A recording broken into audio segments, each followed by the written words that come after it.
Hello, this is Cheshta Verma. Welcome to CRV economics. तो आज हम सेकंड चैप्टर करेंगे स्टैटिस्टिक्स का, जिसका नाम है कलेक्शन ऑफ डेटा। अगर हमें नाम से पता चल रहा है कि हम डेटा को यहाँ पे कलेक्ट करना सीखेंगे कि डेटा कैसे कलेक्ट होता है, तो कलेक्शन ऑफ डेटा हम यहाँ पे देखेंगे।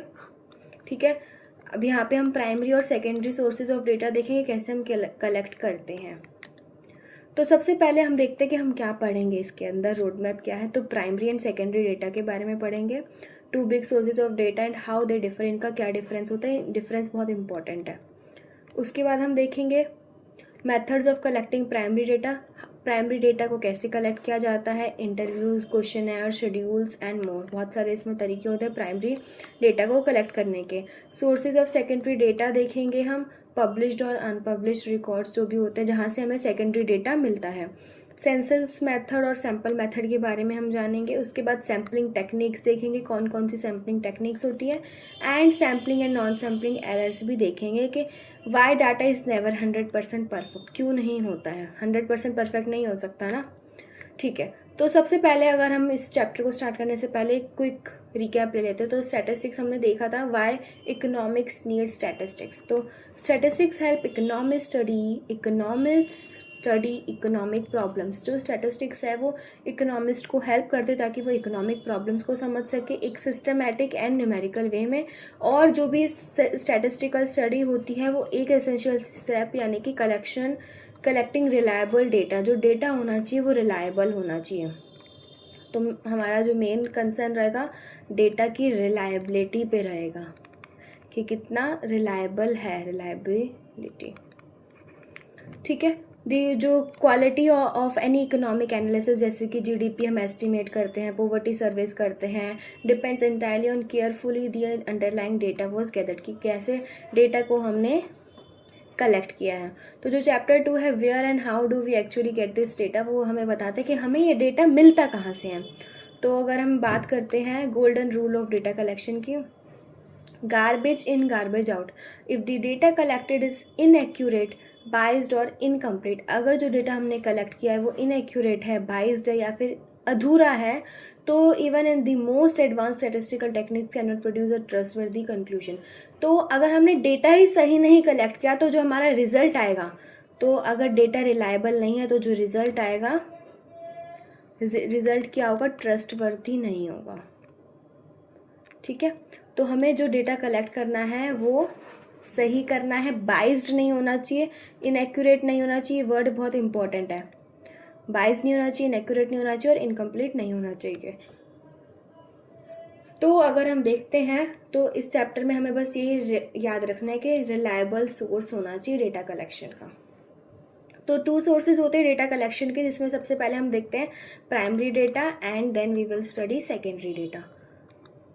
तो प्राइमरी डेटा क्या होता है, जो कि डेटा हम प्राइमरी एक पर कलेक्ट करेंगे। सबसे पहले तो data collected first hand for the first time, जो हम डेटा कलेक्ट करेंगे directly by the investigator for a specific purpose. जब हम क्या करेंगे, फर्स्ट टाइम डेटा कलेक्शन करेंगे तो वो प्राइमरी डेटा में आएगा, यानी कि मैं फर्स्ट टाइम यहाँ पे डेटा कलेक्ट कर रही हूँ।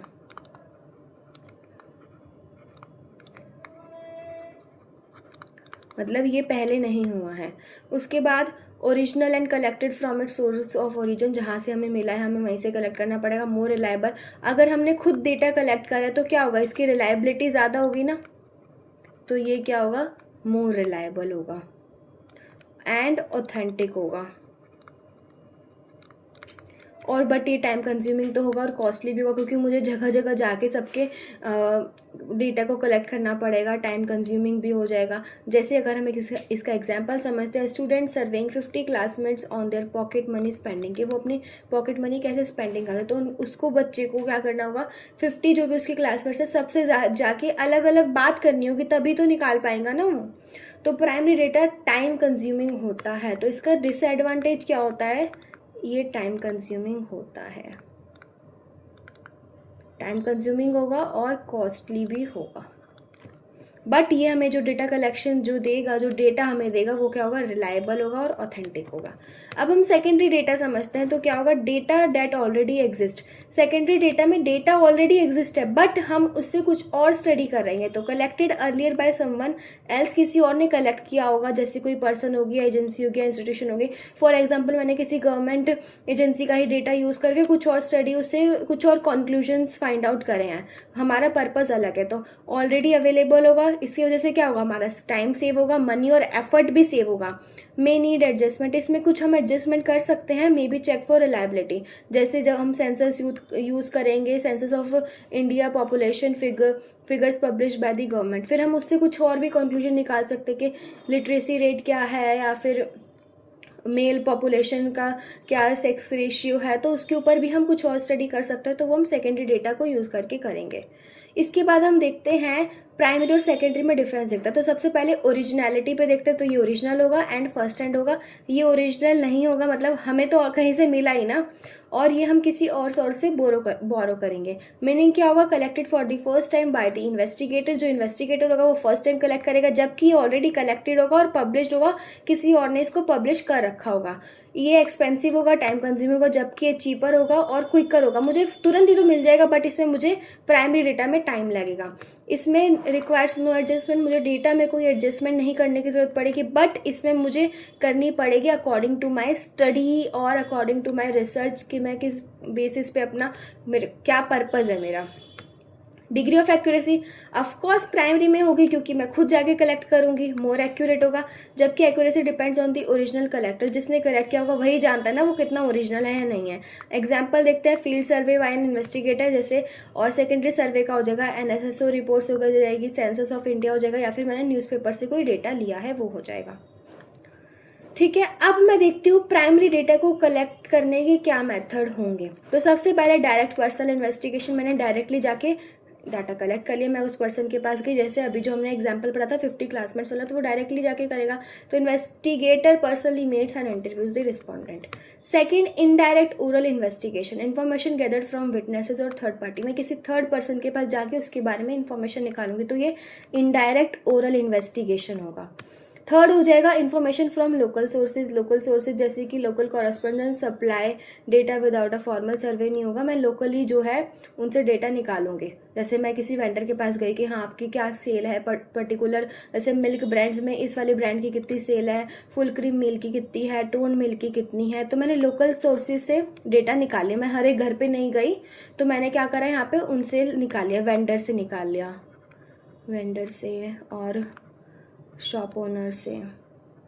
मिल्क वाला जो एग्जांपल है, तो मैं हर एक घर पे जाके नहीं पूछूंगी आप कौन सा मिल्क यूज़ करते हो, मैंने शॉप वाले से ही पूछा, जहाँ पे जो शॉप्स अवेलेबल हैं वहाँ पे जितनी भी मिल्क की, उन सब से मैंने जाके डेटा कलेक्ट कर लिया। मेरे को मिल्क के ऊपर कुछ स्टडी करनी होगी। फिर उसके बाद मेल क्वेश्चनएयर होगा कि मैं क्वेश्चनएयर है वो मेल कर दूंगी या विया पोस्ट भेज दूंगी, तो वो फिल करके मुझे भेज देंगे। बट देखो इसमें क्या होता है, हमारे पास कोई मेल आया कुछ फिल करना, तो शायद ये नहीं कर पाए, तो हमारे पास अगर हमने मान लो 1000 मेल भेजे हैं, तो शायद ऐसा ही होगा कि उसमें से 100 ही हमारे पास रिप्लाईज आए। ठीक है, स्केड्यूल्स बाय इन्वेस्टिगेटर्स, यानी कि enumerators fill the form on behalf of respondent जो के बिहाफ पे खुद ही वो फिल करते हैं, उनसे इन्फॉर्मेशन निकालते फिर खुद ही फिल करते हैं।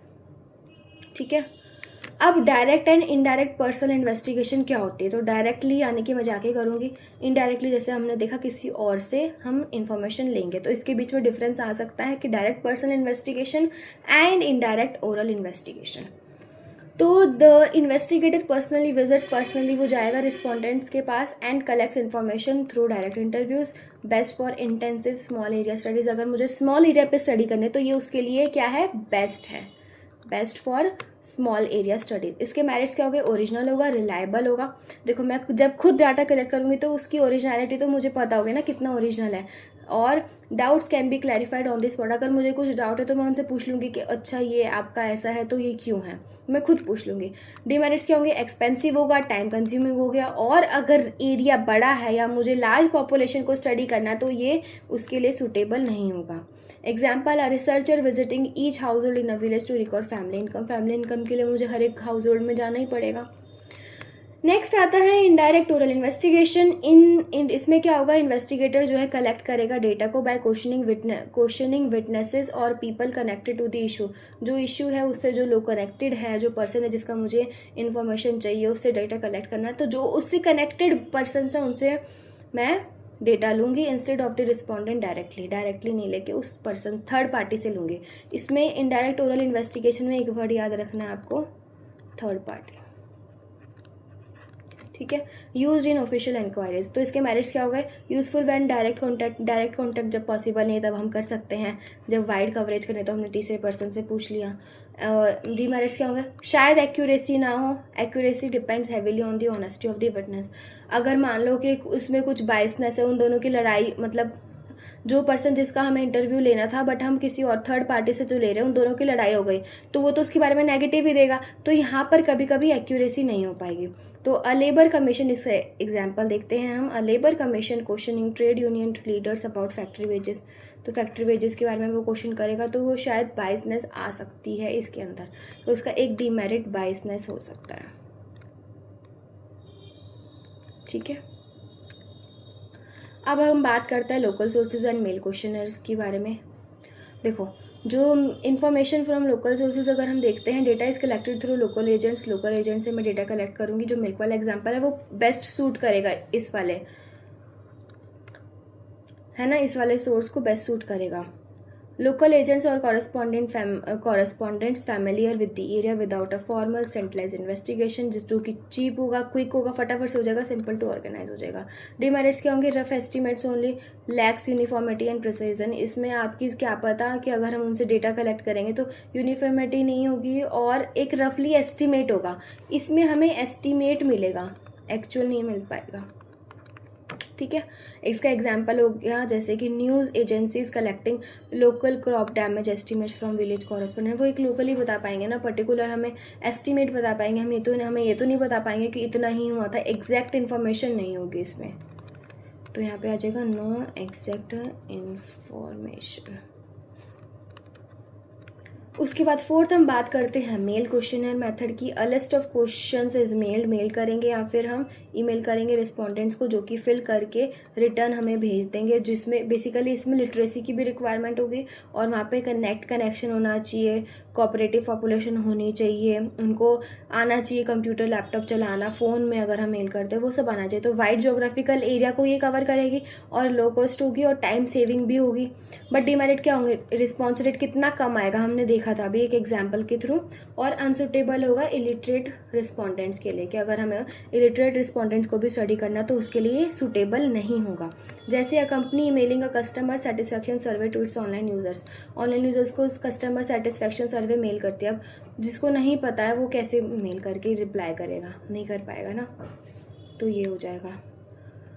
फिर हम बात करते हैं स्केड्यूल्स फिल्ड बाय इन्वेस्टिगेटर्स, जो बेसिकली जो ट्रेंड एन्यूमरेटर्स होते हैं वो रिस्पोंडेंट के पास जाते हैं और खुद ही जो प्रिंटेड स्केड्यूल्स होते हैं उनको खुद ही फिल करते हैं, उनसे इन्फॉर्मेशन निकाल के जो भी वो आंसर्स देते हैं उसके लिए अकॉर्डिंगली वो फिल कर लेते हैं, जो कि इंडियन सेंसस में हम यूज़ करते हैं। इसका मेरिट क्या होता है कि इलिटरेट रिस्पॉन्डेंट्स के लिए भी वर्क करेगा और हायर एक्यूरेसी होगी देन मेलिंग। अब मेलिंग में उन्होंने कुछ लिखा, हमने कुछ और मतलब उसका परसीव किया, बट इसमें हम खुद लिखेंगे तो हमें पता होगा कि हाँ इसका ये मतलब है। डीमेरिट क्या होगा, ट्रेनिंग, जो भी एन्यूमरेटर होगा वो ट्रेंड होना चाहिए, ऑनेस्ट एन्यूमरेटर्स होना चाहिए, कॉस्टली फॉर लार्ज एरियाज, अगर हमें लार्ज एरिया में भेजना तो उसके लिए तो कॉस्टली होगा ही ना। तो एग्जांपल अगर हम देखते हैं, census enumerators visiting every household to fill the census schedule, तो सेंसस शेड्यूल को फिल करने के लिए सेंसस एन्यूमरेटर्स विजिट करें, तो वो इसका एग्जाम्पल हो जाएगा। अगर हम क्विक रेफरेंस देखते हैं बेस्ट मेथड का, तो पॉपुलेशन अगर स्मॉल है और डेप्थ में नॉलेज चाहिए तो डायरेक्ट पर्सनल इन्वेस्टिगेशन हम फॉलो करेंगे, और वाइडली एरिया है और हार्ड टू रीच है तो इनडायरेक्ट ओरल इन्वेस्टिगेशन, लिटरेट और कोऑपरेटिव है तो मेल क्वेश्चनियर, इलिटरेट है तो शेड्यूल्स बाय इन्वेस्टिगेटर्स, और रफ क्विक एस्टीमेट चाहिए तो लोकल कॉरेस्पॉन्डेंट्स के थ्रू हम ये डेटा को कलेक्ट कर लेंगे, ठीक है। तो अब आज की क्लास में हम इतना ही करते हैं। ये एक गुड क्वेश्चनियर क्या होता है, बहुत इंपॉर्टेंट है। तो जो हमने पढ़ा है कि उसके मेरिट्स डीमेरिट्स आपको सबकी पता होने चाहिए। तो जो ये डिज़ाइनिंग अ गुड क्वेश्चनियर है ये हम नेक्स्ट क्लास में पढ़ेंगे, ओके। तो please share with your friends. Thank you and stay tuned for more parts.